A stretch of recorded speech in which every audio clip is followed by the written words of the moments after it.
Welcome to the Killer Innovation Show, the longest continuously produced podcast in history. Each week, Phil McKinney brings you the insights and strategies to amplify your creativity and innovation skills. Here's your host, Phil McKinney. Welcome to this week's episode of Killer Innovations. Thank you for joining us here today. We have another great episode with an outside guest. I've reached out into my network of friends, people who I respect and who have a very broad set of perspectives in the area that they're focusing on. Today's guest is a gentleman by the name of Alan Proithis. He is the founder and CEO of Capstone Partners. Alan does a bunch of advisory work to venture capitalists, private equity firms, government agencies, particularly around mobile 5G. Alan and I met up when we were both working at Computer Sciences Corporation, CSC, back in the early to mid-90s, and actually worked together both at CSC. We worked together at HP. We stay in contact on a pretty regular basis and help each other out. If there's technical expertise or thoughts, Alan will reach out to me. If I need business development, business strategy, that's Alan. So we've kind of had this long-term relationship. Most recently, Alan has been spending a lot of time on next generation mobile technologies, 5G, etc. But yeah, we do talk in this episode a little bit about 5G and the technologies, but we quickly shift this into innovation and innovating on top of these kinds of infrastructures, these kinds of technologies. But more importantly is around collaboration. These kinds of technologies act as really enablers, and it's an opportunity for you as an innovator to innovate on top of these platforms. So that's one thing hopefully you get out of today's episode. But we talk about collaboration.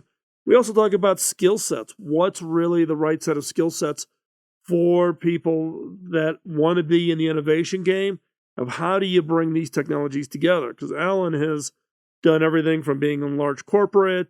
He was the U.S. CEO for Sigfox, big player in the IoT space, and actually built the U.S. operation at Sigfox. So Alan comes from a startup to large corporate background and the soft skills. We talk a lot about the soft skills. And I asked Alan my standard question about what technology, what innovation is he most excited about that he thinks you should keep an eye on. So you want to stay to the end to find out what Alan's answer for that is. So before we jump into this week's episode, again, I want to thank you for the time of joining us here today, but I also have that favor to ask. So follow, like, and share. Follow us on social media, like this episode, and share it with your contacts, people who you think might benefit from hearing today's episode, this interview discussion with Alan Proithis at Capstone Partners. And with that, let's jump in to this week's episode.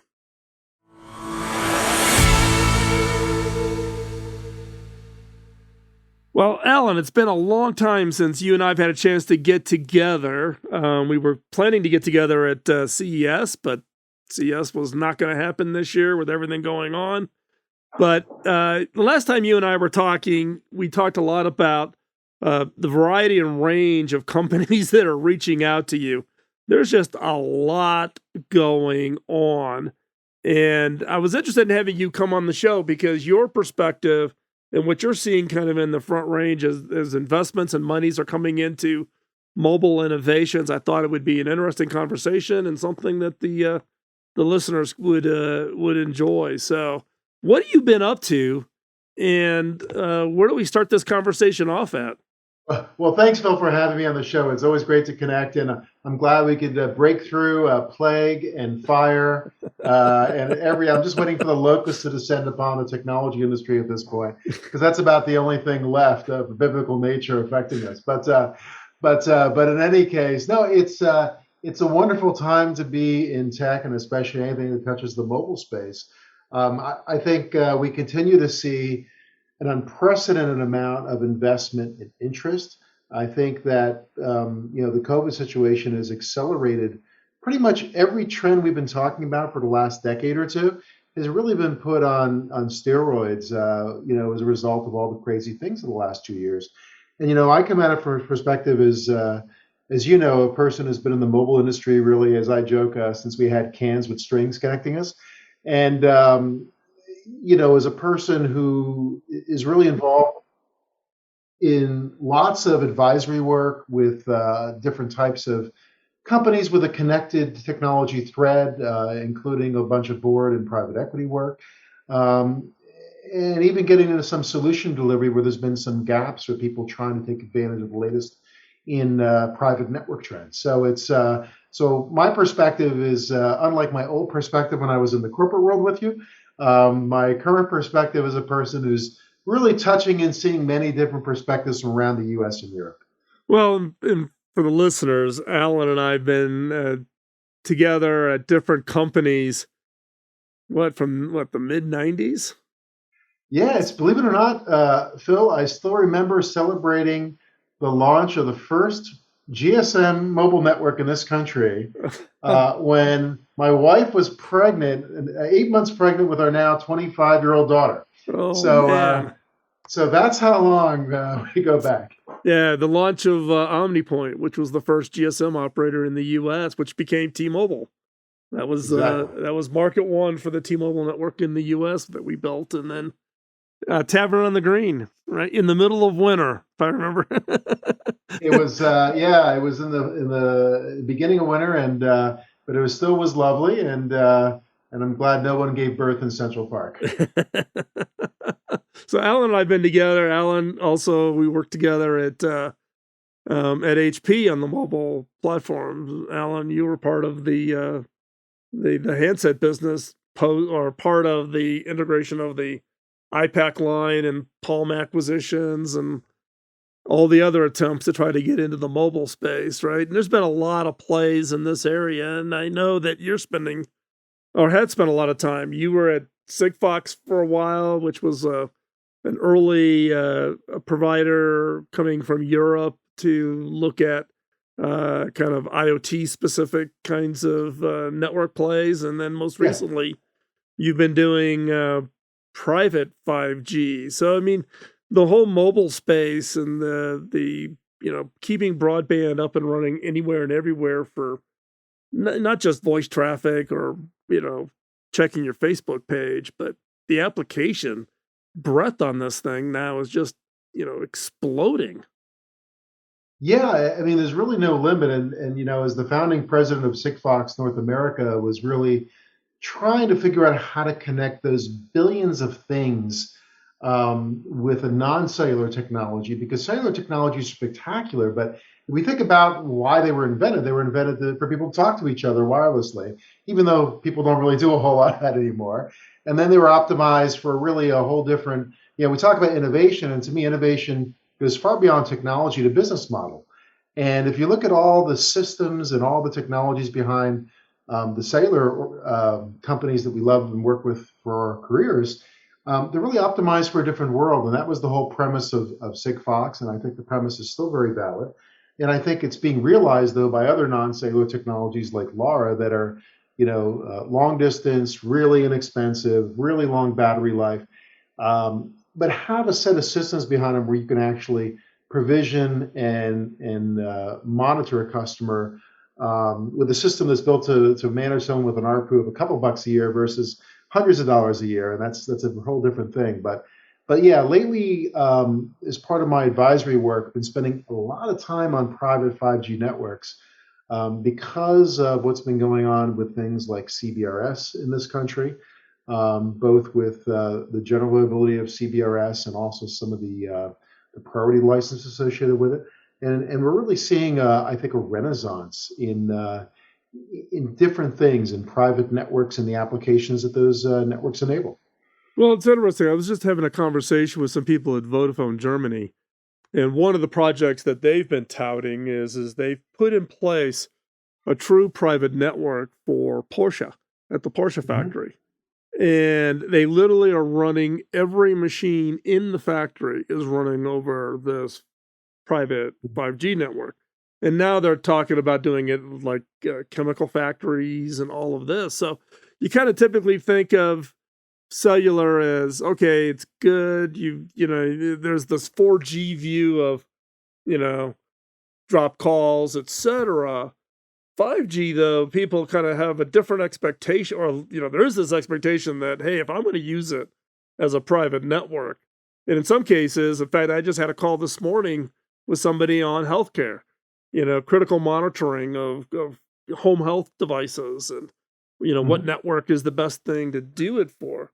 There's some pretty wacky applications out there that people are thinking about that, years ago, someone came to us back in the, I'll really age myself. Go back to CDPD, early data on cellular on the old 1994, Phil. I still remember it well. Yeah. I was involved in the billing systems involved in the early cellular data stuff. Right. So CDPD was data back in the early days of mobile, which now everybody just comes on your phone with your browsers and off you go.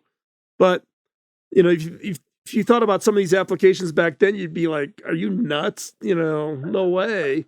And now, the 5G industry has been, the big thing is remote, operation, remote surgeries is one of the use cases out there. But is it really as universal as people try to make it out to be, or is there still better use cases to really take advantage of it?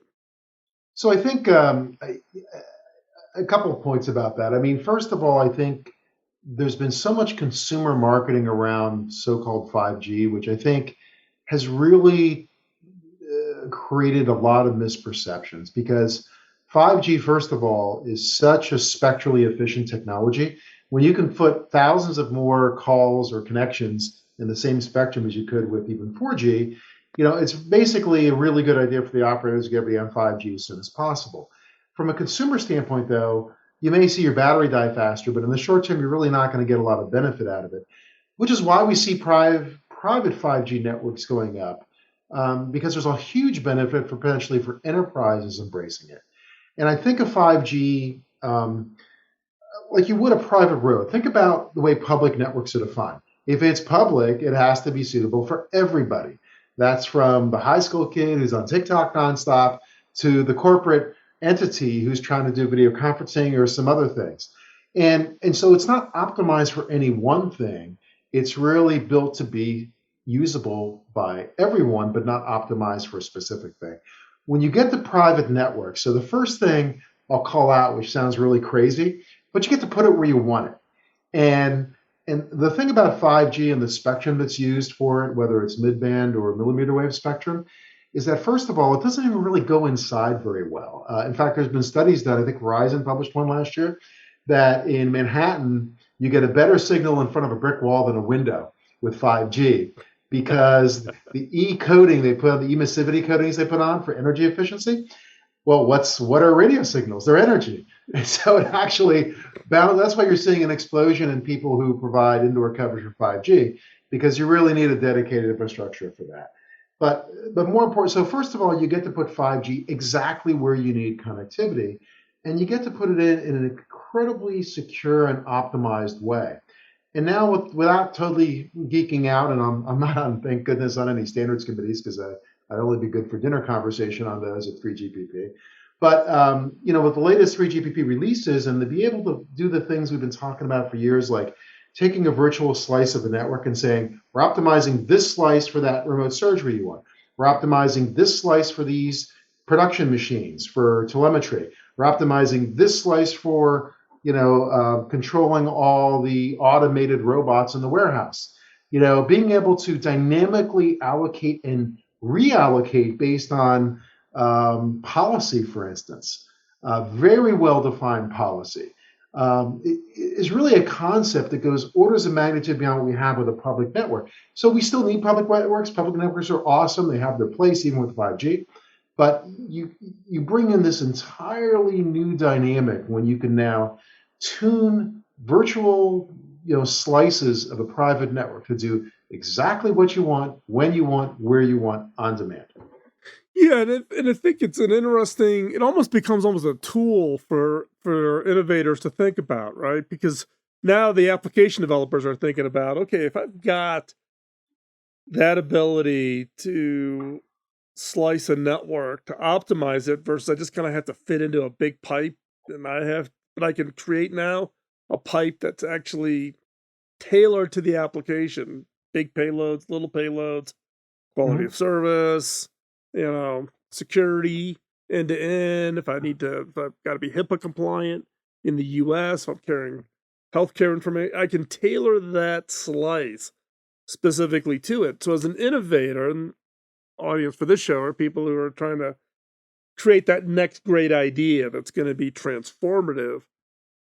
I would say that 5G is one of those infrastructure plays that innovators need to think beyond just simply it's a pipe, but that you can actually create a pipe that really becomes optimized for whatever that idea, whatever that innovation is. And you just recently though did an interesting private 5G activity with with the government, right? Which is kind of a very unique case of innovating on creating a platform that allows for Department of Defense to do some unique things. Yeah, it's really interesting.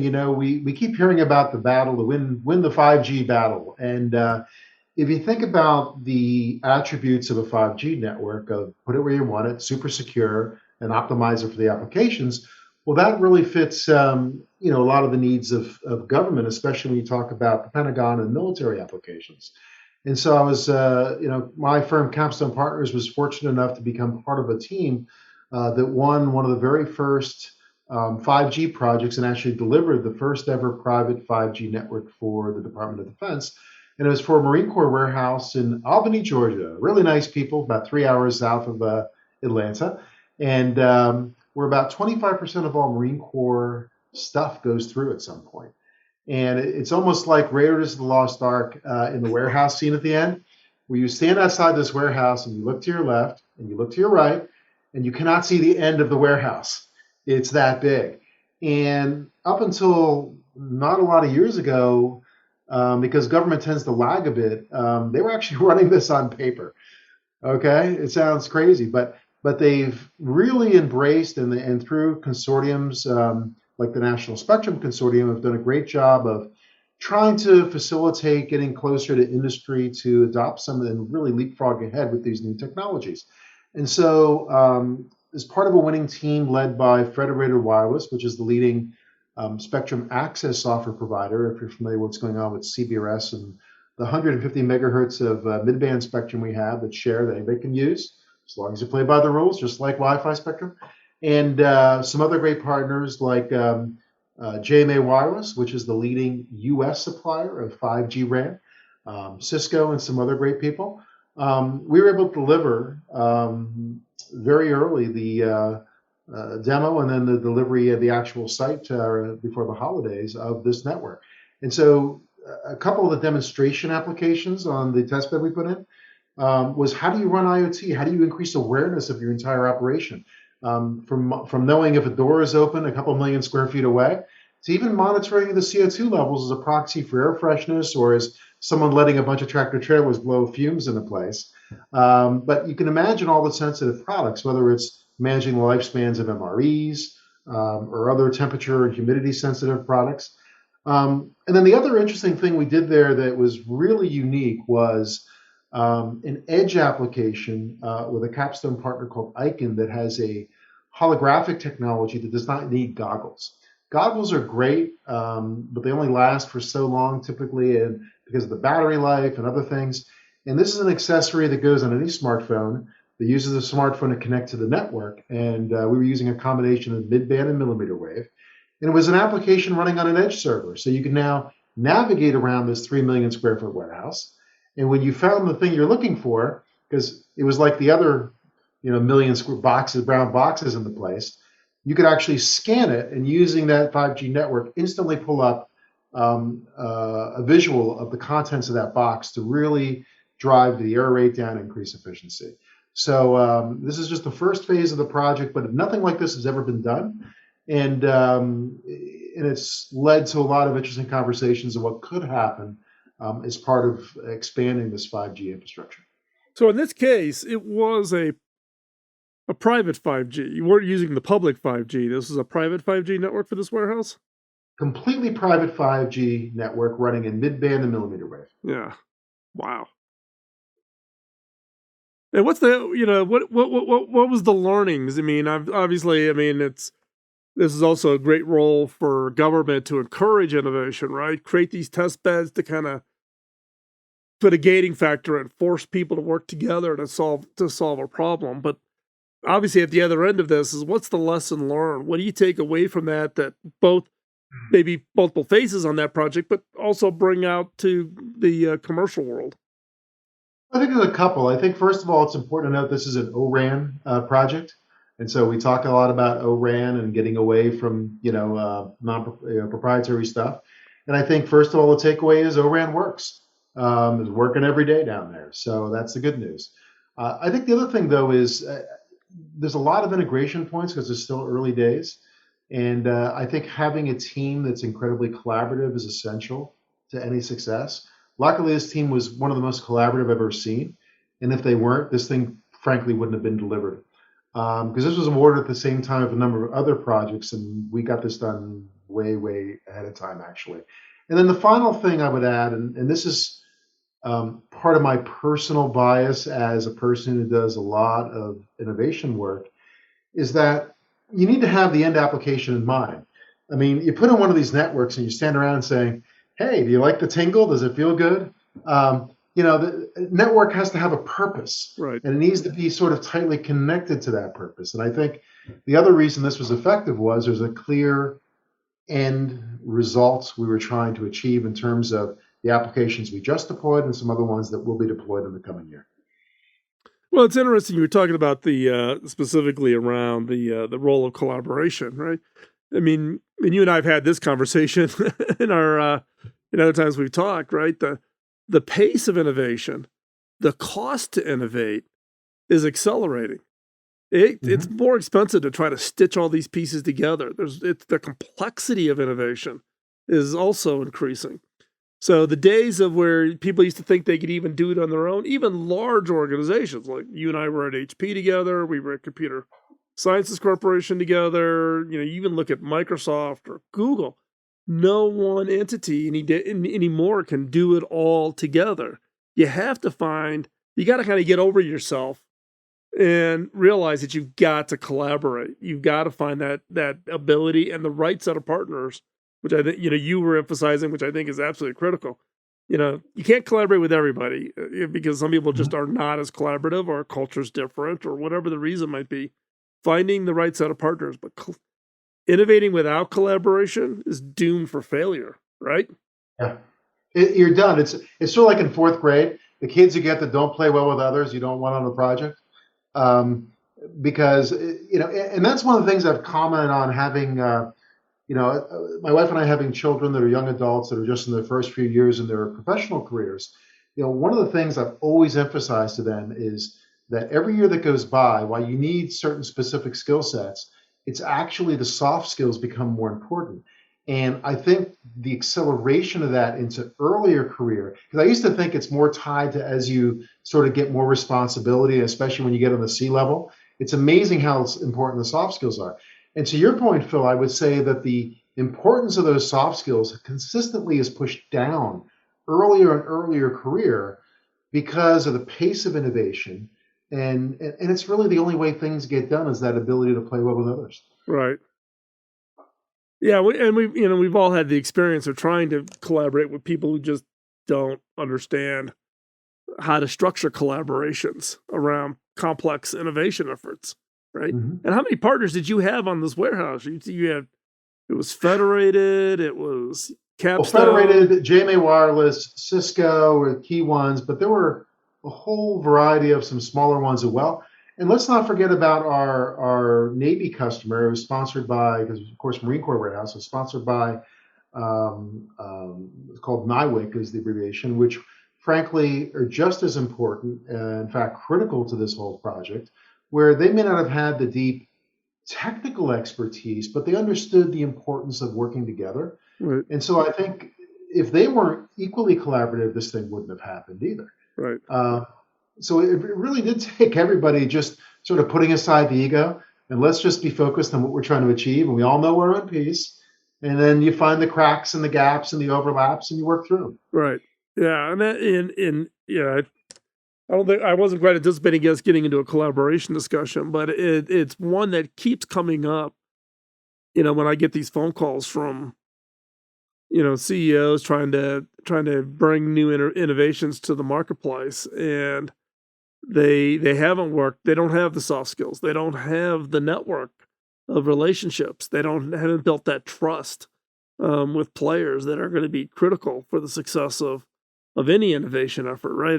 Talk about Vodafone Germany and then Porsche. They've had a long relationship that goes back decades, even before Vodafone existed, when it was Monosman that built the original network that became Vodafone. It is, it is those relationships. It is that trust. It is that ability to collaborate that is just so important. I think people underestimate its role in innovation. Yeah, and I would actually go so far to extend the concept of collaboration. Actually, I put ecosystem in that. Right. Because ecosystem is about collaboration. It's not just a bunch of logos on a website, as beautiful as they may look. And this is, at Sigfox, we built from nothing to covering 7 million people with a wireless network, but also we hosted the global ecosystem team here in the US. So I built most of that team. And from the hypercloud to an SI to a semiconductor level. And there's a lot of the code. And I just had a call with an operating partner from the VC about just this morning before we talked about this. And one of the things I stress is because you can't do everything. You need to have, right. And the lines may change, but you need to really understand where do you add value versus the partners you need around you, and then build your ecosystem around you, because it really reduces the time and the cost of sale for everybody. And that line may move over time, and that's okay if you're transparent. But if you're not thinking about ecosystem with any company in today's world, it's just going to be really hard to succeed. Right. There's just too much to do. Yeah, the days of being fully vertically integrated is really, really hard, and very few companies achieve long-term success. They may achieve short-term, success from the standpoint of making some progress, but it's not a long-term viable, at least not in my opinion, on disruptive, big change, big shifts occurring. Mm-hmm. Focusing on trying to be completely vertically integrated is not an innovation strategy that I would recommend people focus on. Finding the best partner. Back in the days at CSC, you and I used to always get into this about, do you do a complete monolithic stack of software, or do you find, best of breed for the functionality you need, right? Yeah. And back then it was really hard to integrate, but it's gotten much easier. But when it comes to any kind of innovation, that becomes really a critical element. Oh, absolutely. And it's a business model thing too, right? I mean, I read something recently, like 2/3 of the stuff you buy on Amazon are actually a third party. So I mean, we're talking about this like you're 3 guys and a dog in a garage somewhere, but it's up and down the stack, the industry, and and the trick is to evolve, what that ecosystem looks like as you grow and add skill areas as well. Right, it is. It's interesting you bring up the Amazon thing, right? Because like nowadays, you go back 10 years ago, 20 years ago, you didn't have access to supply chain, and you didn't have access to low-cost manufacturing like you have now, to where anybody, even, some college kid in a dorm room, can go online and search and find some thing being manufactured by somebody in the world, and then go online and create a website and sell the heck out of it, and create a business with little to no upfront capital, in the whole process. So the constraints that used to be there to take an idea and deliver it is different now on the simple stuff. Highly integrated, complex things. That's where scale brings an advantage. But the ability to reach out and have, just recently for the holidays, I bought my grandson a Glowforge, right? So it's a laser cutter, laser etcher, right? This thing is bigger than he is, and he's 8, Yeah. right? He got it at Christmas. I did a little blog post or a social media post on him the other day because he and I were off shopping for supplies. This kid is like cutting up stuff like you wouldn't believe, right? He's 8 years old and he's now getting orders. People are sending him orders to manufacture stuff off of his Glowforge Plus, to do custom build stuff. I'm like, he's 8.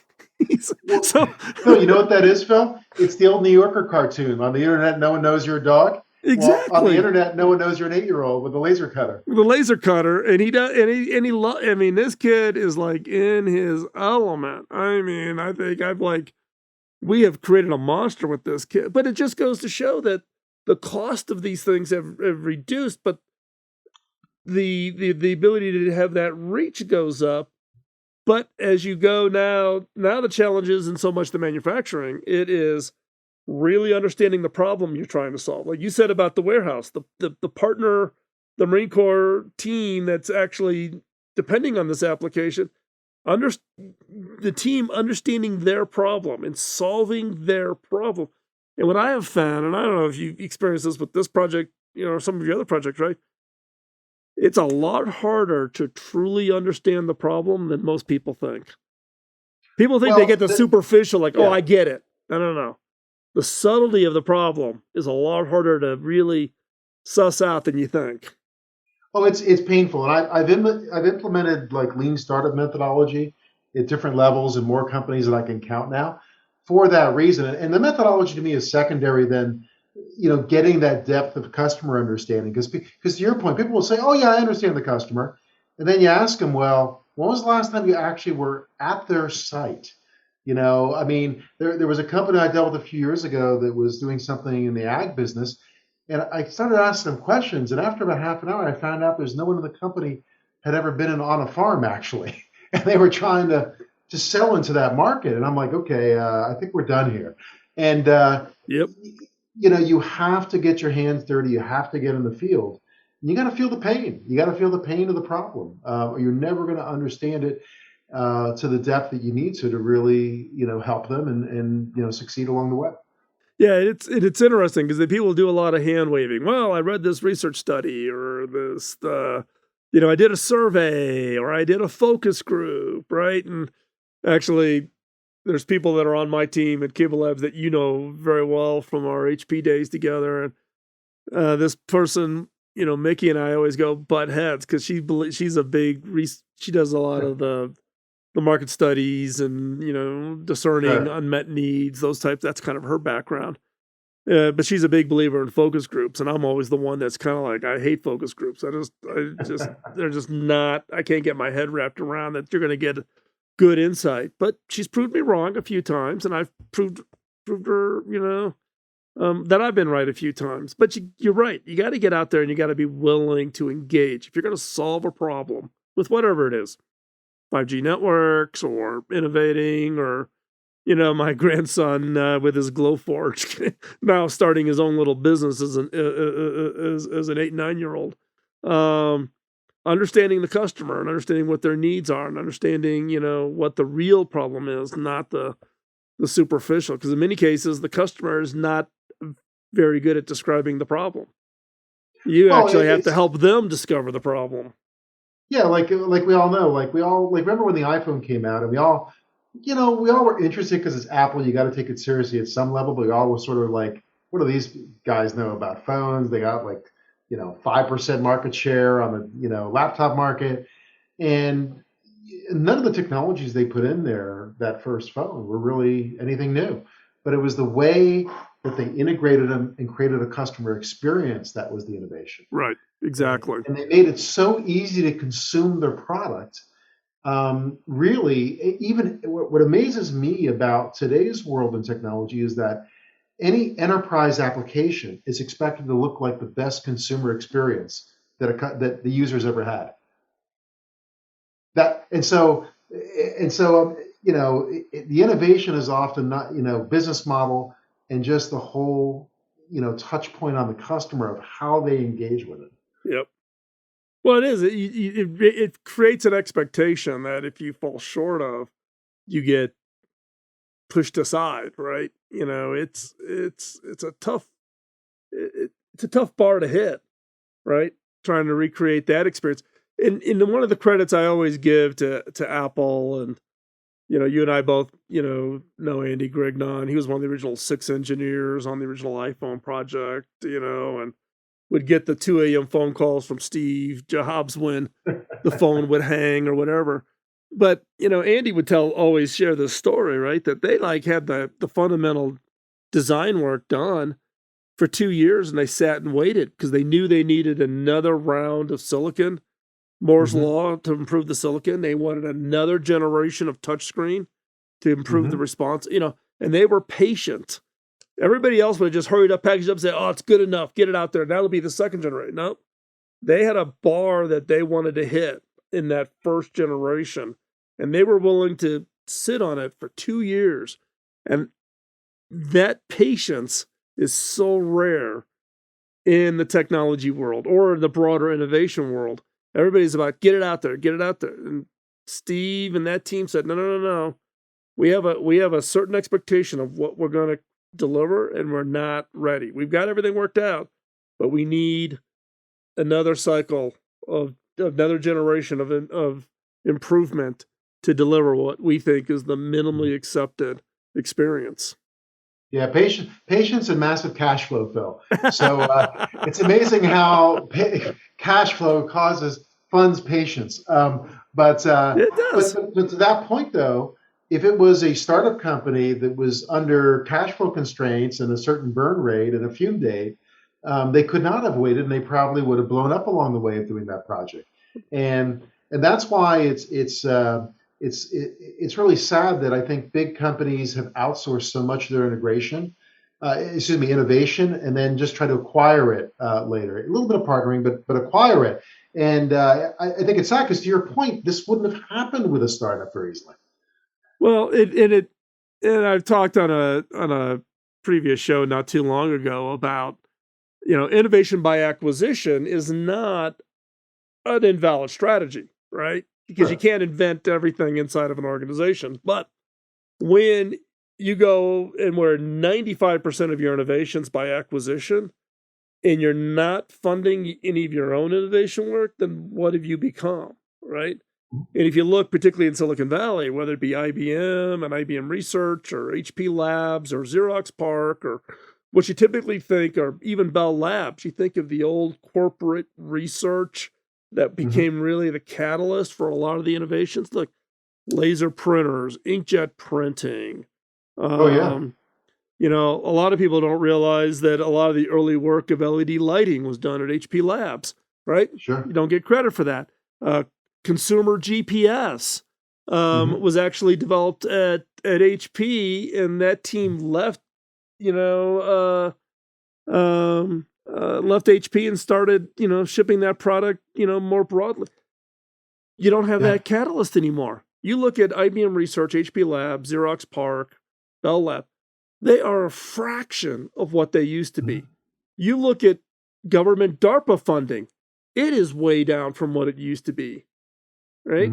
Those big catalysts that could afford to take big risks because they had cash flow and scale and they could fund patients doesn't exist anymore, right? And I think we're going to, and my prediction is we're going to suffer, and we have suffered, because what happens then is those that are willing to fund that, which may be other countries, it may be other entities, are going to get that advantage.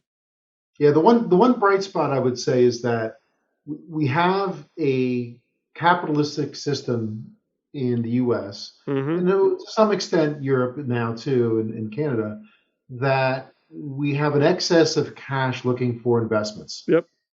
And so you're getting ideas funded now that probably are getting a level of scrutiny below of anything we've seen in the last 10 years. And And so you do see some of the experiments, but to your point, you can't always wait 3-4 years to see if the experiment is successful. There's probably a much more of a drumbeat of, hey, this thing has to make some cash sooner. Yep. But I think because of the excess of cash in the market now, you are seeing things get funded that normally wouldn't. That's a lot will burn up, but there'll be some winners. But the question becomes, to your point, what happens when the interest rates go up X amount of times this year, and that spigot gets turned off sometime later in the year? And then what does the innovation market look like in 2023 and forward for a few years? So it's an interesting concern. Well, it is, and I think there's things that happen. You talk about the fact that the bar for scrutiny is maybe a little bit lower because there's just so much money sloshing around in the system right now. But at the same time, though, there's been some things that have happened that I think have turned off some investors from taking longer bets. Take Theranos as an example, right? Talk about, a unethical innovation effort. And I think it's turning off because, look, Theranos was going to be a long bet. People knew it was going to be a long bet. The amount of money raised was insane on the Theranos bet, right?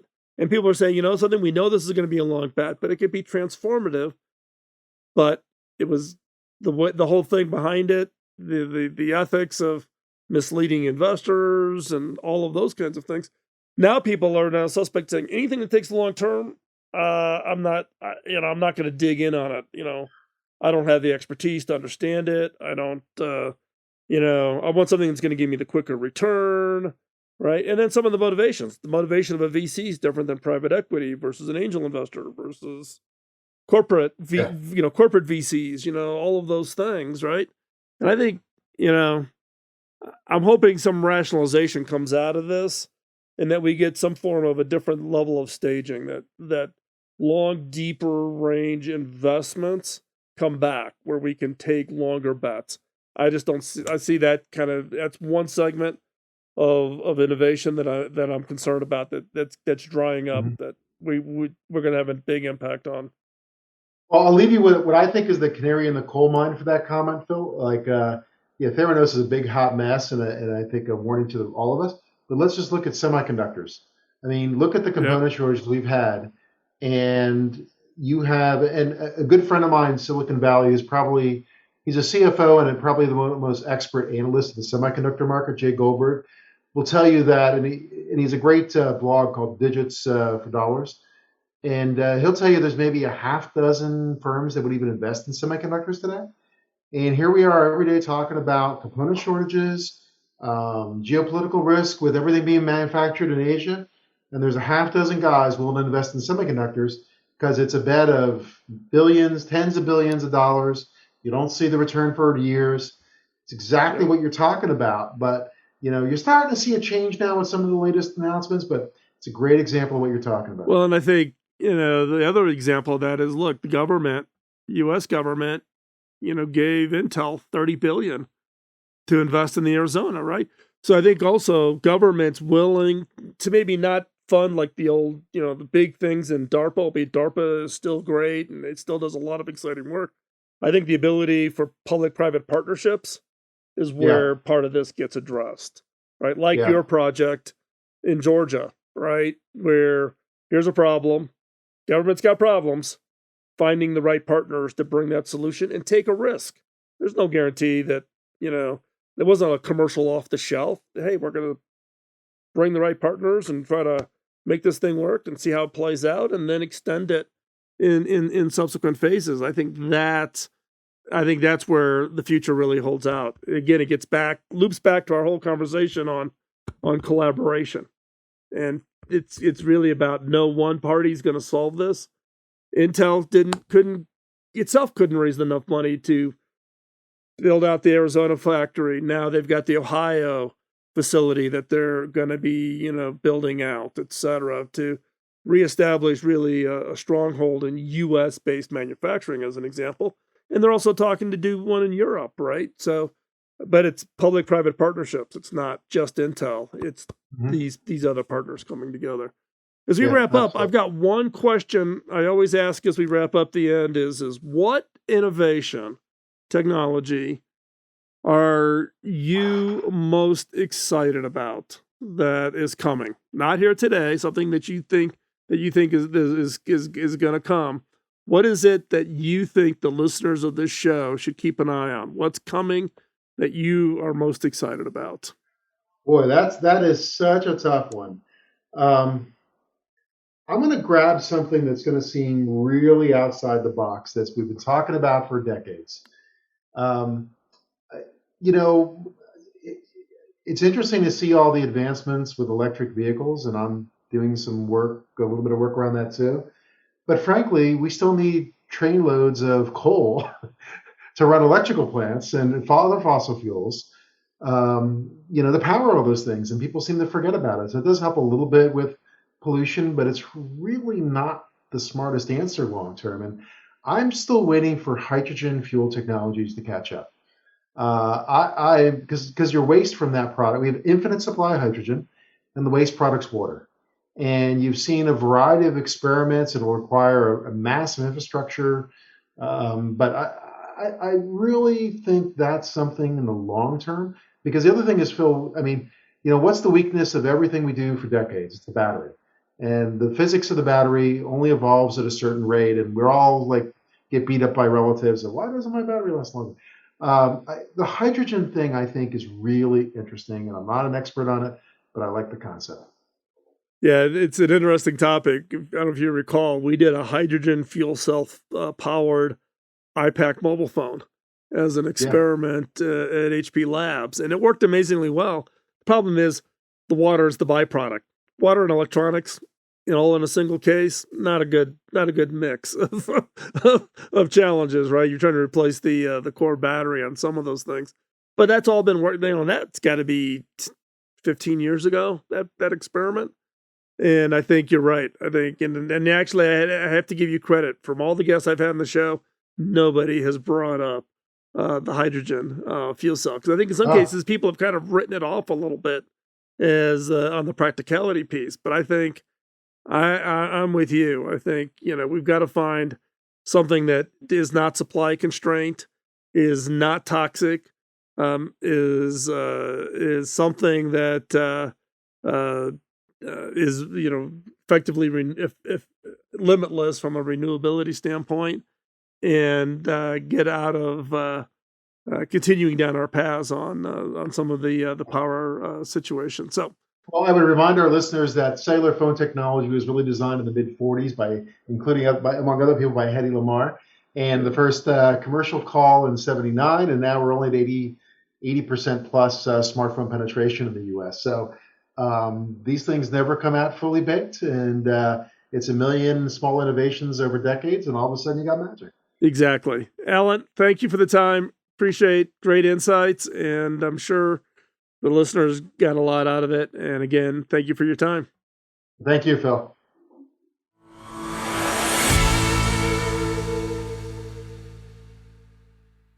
So what did you think about Alan's prediction or Alan's thoughts on the technology innovation that he's most excited about? Hydrogen as an energy source to replace what we today are the technologies that are actually feed our electric grid so that we feel good about the electric car vehicles is still a challenge. A lot of that is still oil. It is still coal. But we need to be continuing to invest in these kinds of energy technologies. Hydrogen, I think, is very, very interesting. I've experimented with it in consumer electronics devices as part of some early testing. Still needs some work. So if you are working on a technology to create truly a limitless source of power, I would love to hear about it. I think that is a game changer, and it's an area that we need to continue to invest in, given our shift to away from fossil fuels in order to drive everything from transportation to how we live and how we operate. So hopefully you're as excited about hydrogen or whatever it is you are working on that is that next generation of limitless power. That, I think, is a game changer. With that, let's wrap up today's show. I know we went a little long. I got we got into the conversation. I appreciate you for hanging in there to this point. Thank you very, very much. Again, please share, tell others about the show, help us expand the people that are familiar with it. Any information that we shared in today's episode, you can find over in the show notes over at killerinnovations.com. You can find me on all the social medias as Phil McKinney, no spaces, all one word, on all the different social media platforms. And with that, thank you again. Stay tuned. We'll be right back here in the next episode. And in the meantime, continue to work on that idea and go change the world. Bye-bye. Podcasting nonstop since 2005, this has been the Killer Innovation Show on the Innovators Network.